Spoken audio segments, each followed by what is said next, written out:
Le petit chaperon rouge.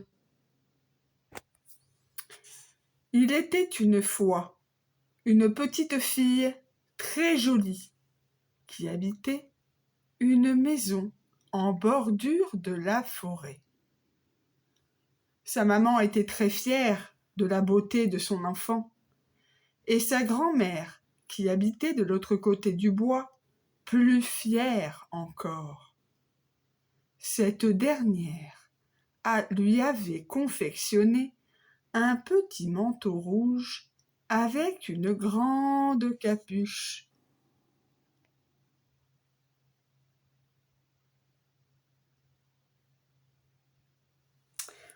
Comme la petite fille le portait souvent, on l'appela le petit chaperon rouge. Tous les jours, elle se promenait dans les bois, visitant ses amis, les oiseaux, pour savoir si les petits étaient nés. Elle était une amie fidèle, et elle ne manquait jamais d'apporter un peu de nourriture à ceux qui en manquaient. Malheureusement, le petit chaperon rouge n'était pas très obéissant, et cela lui causait bien des ennuis.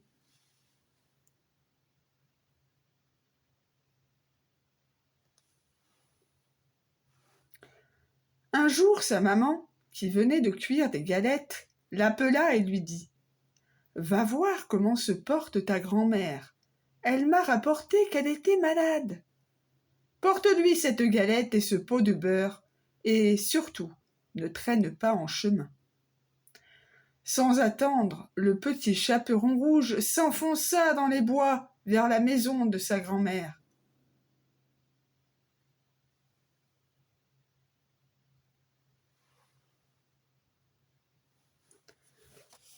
Enchantée de cette promenade, elle gambadait par-ci par-là, chantant avec les oiseaux et s'arrêtant cueillir quelques fleurs pour sa grand-mère. Elle venait de composer un joli bouquet de marguerites et de narcisses quand un petit écureuil en larmes s'approcha d'elle. «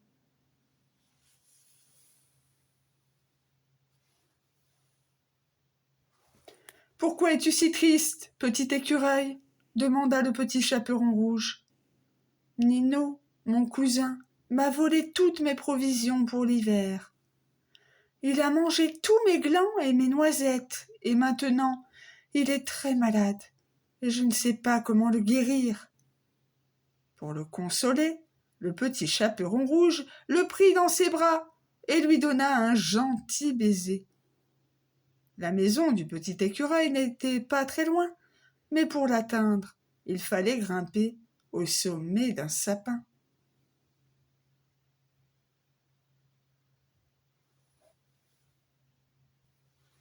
En voyant Nino qui reposait sous une petite couverture, le petit chaperon rouge se fâcha. « Tiens, bois un peu de ce médicament que je porte à ma grand-mère. Mais promets-moi que, quand tu seras guéri, tu cueilleras autant de glands et de noisettes que tu en as dévoré. » Nino pensa que la punition était juste. Et avant de promettre, il avala d'une seule gorgée le remède miracle. Le petit chaperon rouge reprit son chemin, satisfaite d'avoir aidé ses petits amis.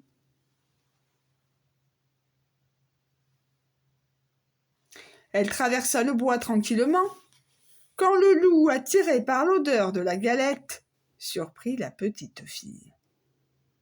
Le cœur du petit chaperon rouge se serra, mais elle se rassura très vite lorsque le loup lui parla d'une voix douce et gentille. « Bonjour, lui dit-il, où vas-tu toute seule dans la forêt ? » « Je vais chez ma grand-mère, répondit le petit chaperon rouge, sans inquiétude. Je vais lui porter cette galette et ce pot de beurre. Et où habite-t-elle, ta grand-mère, gentil enfant ? Interrogea le loup, qui avait une idée derrière la tête. De l'autre côté de ce bois. C'est la première maison du village, répondit en toute innocence la petite fille. Le loup regarda le petit chaperon rouge s'éloigner. Il n'avait pas osé la manger tout de suite, car, non loin de là, on entendait les bûcherons frapper les arbres.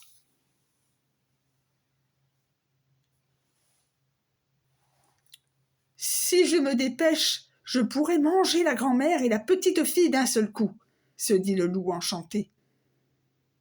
Et l'eau à la bouche, il détala chez grand-mère par le chemin le plus court.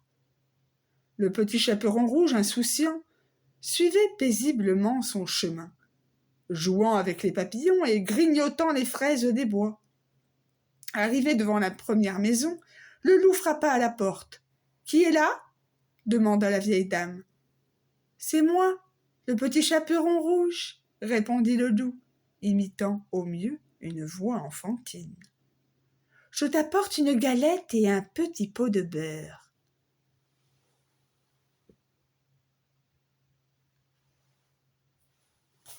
De son lit, la grand-mère lui expliqua. « Tire la chevillette et la bobinette, cher rat. » Le loup ouvrit la porte et se jeta sur la pauvre femme, la dévorant d'un seul coup de dent. Puis il se coucha dans le lit de la grand-mère, ayant pris soin de se revêtir de son châle et de son bonnet de nuit. Et il attendit le petit chaperon rouge. Peu de temps après, on frappait à la porte. « Qui est là ?» demanda le loup. Le petit chaperon rouge fut surpris par cette étrange voix et pensa que sa grand-mère était bien enrhumée.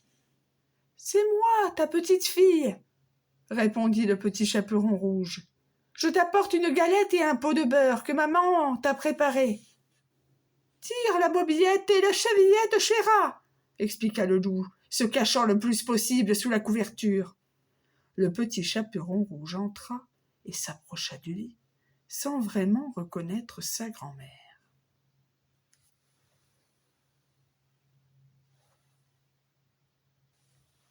Alors elle s'exclama. « Oh, grand-mère, que tu as de grands yeux! C'est pour mieux te voir, mon enfant. Oh, grand-mère, que tu as de grandes oreilles! C'est pour mieux t'entendre, mon enfant. Oh, grand-mère, que tu as de grandes dents! C'est pour mieux te manger !»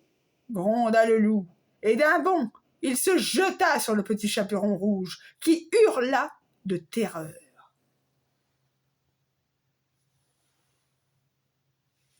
Alertés par son cri, les bûcherons qui sortaient du bois se précipitèrent chez la grand-mère et tuèrent le loup.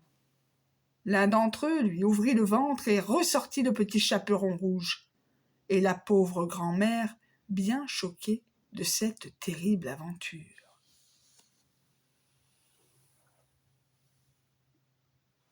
Depuis ce jour, le chaperon rouge ne traîne plus en chemin et a promis à sa maman de ne plus jamais lui désobéir. Quant au défunt loup, sa peau orne maintenant l'entrée du village, dans le but de faire fuir tous ceux qui auraient de mauvaises intentions à l'égard des villageois.